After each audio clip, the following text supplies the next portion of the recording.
낭독자 김혜란입니다. 운이 좋았어요.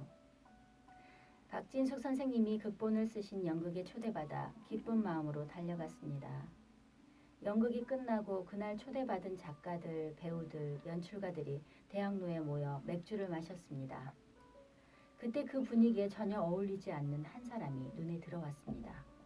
그는 배우 채란 씨와 같은 고향 사람이라서 그냥 한번 왔다고 하면서 쑥스러운 말투로 저는 오늘 세상에서 태어나서 처음 연극을 봤습니다. 라고 말했습니다. 쉰이 넘은 것 같은데 연극을 처음 보다니 믿을 수 없었습니다. 뭐 하는 분이세요? 하고 물으니 그냥 작은 구멍가게 하나 합니다. 라고 했습니다. 그는 그날 연극을 처음 봤지만 크게 감동받았다며 연극표를 수십 장 샀습니다.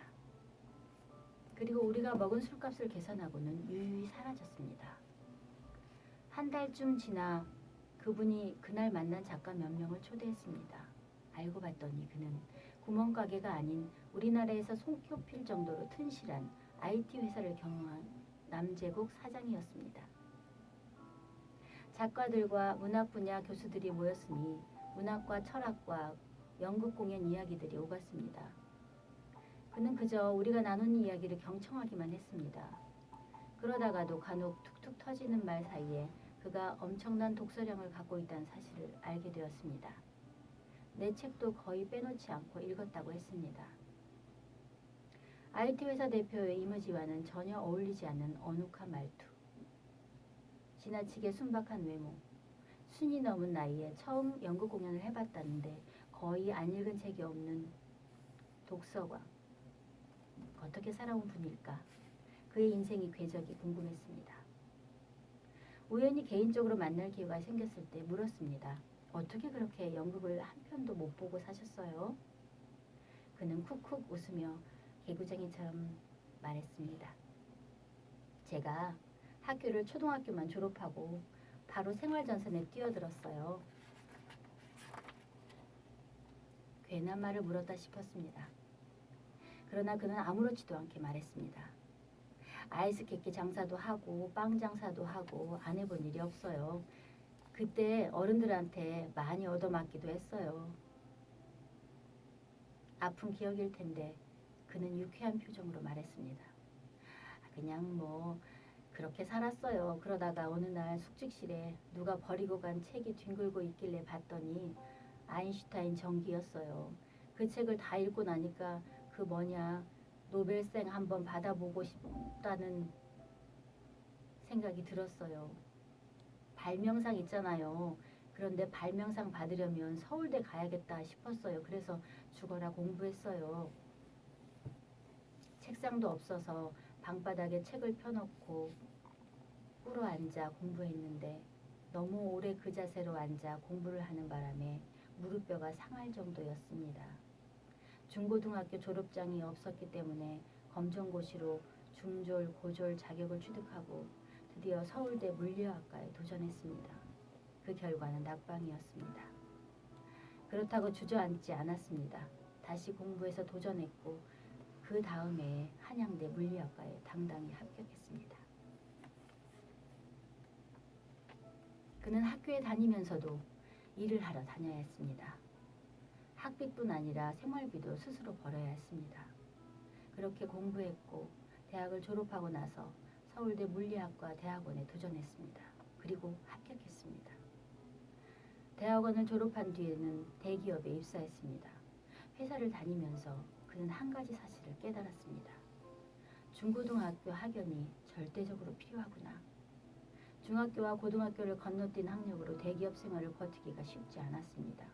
그는 결국 이런저런 횡포에 밀려 회사에서 나와야 했습니다.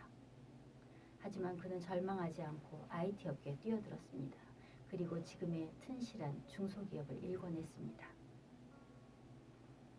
그동안 어떤 고생을 했을지, 얼마나 큰 고난의 언덕을 넘어야 했는지 더 듣지 않아도 짐작할 수 있었습니다. 그러나 그는 그저 웃으며 말했습니다. 뭐 그냥 그렇게 했어요. 뭐 그냥 운이 좋았어요. 뭐 그냥 했어요. 그가 잘하는 그 말 속에는 말 못할 눈물과 한숨이 외로움이, 아픔이 땀방울에 스며 있었습니다. 그는 내 책을 읽고 그 누구도 찾아내지 못한 꼭꼭 숨겨있는 오타를 찾아내 전화해 옵니다. 작가님, 183쪽 5째 줄에 오자 하나 있습니다. 어느 날인가는 문자로 사진 하나를 보내왔습니다. 내 책에 들어있는 그림 엽서를 모두 모아 액자로 표구해서 사무실에 걸어두는 것을 찍은 사진이었습니다. 그는 사진을 보내면서 이렇게 문자를 덧붙였습니다. 작가님, 재밌죠? 그는 모든 것을 다 이렇게 재밌다고 합니다. 고난도 어려움도, 책도, 읽는 것도, 연극을 생전 보는 것도, 작가를 만나 사는 이야기를 나누는 것도 다 재밌다고 합니다. 재미있게 일을 하니 그 일이 잘 될 수밖에 없습니다. 재미있게 일을 하니 어려움도 훌쩍 넘습니다. 그를 만나고 나서 문득 미국 롱거버거사의 창업주인 데이브 롱거버거가 어느 인터뷰에서 한 말이 생각났습니다. 나는 대학을 다니지 않았다. 또 나는 기업 경영 같은 것에 대해 훈련도 받지 못했다. 어떻게 하면 부자가 될 수 있는지 강의를 들어본 적도 없다. 단지 내가 아는 것은 사람들이 말하는 것을 잘 듣고 관찰하면서 배운 것이다. 내 길에 도움이 된다면 바로 그것을 실천했다. 나는 공부는 못했다. 하지만 생각은 깊게 한다. 오하이오주의 시골 마을에 본사를 두고 있는 롱거버거사는 바구니를 만든다는 파는 회사인데 연 매출이 10억 달러나 됩니다. 창업주 데이브 롱거버거는 소위 말하는 가방끈이 무척 짧은 사람이었습니다. 그리고 시골 출신으로 경영학도 모르고 강의도 들어본 적도 없고 머리도 좋지 않았습니다. 하지만 그는 이렇게 말합니다. 나같이 보잘것없는 작은 시골 마을 출신이 성공할 수 있다면 열심히 일할 의지를 가진 대부분의 사람들은 모두 성공할 것이 성공적인 인생을 살 수 있다는 뜻이다. 인생의 대부분은 그렇게 어려운 것이 아니다. 열심히 일하면 쉽게 만들 수 있다. 지금 혹시 나는 배경이 좋지 않아, 나는 학력이 좋지 않아, 나는 돈이 너무 없어 이렇게 생각하며 어깨를 늘어뜨리고 있지는 않으신지요. 만약 그렇다면 주어진 배경이나 학력 없이도 그냥 열심히 살다 보면 이 자리에 이르렀다고 하는 남제국 사장과 롱거버거 사장의 말을 꼭 기억하기 바랍니다. 여기 누군가의 한마디를 덧붙여 봅니다.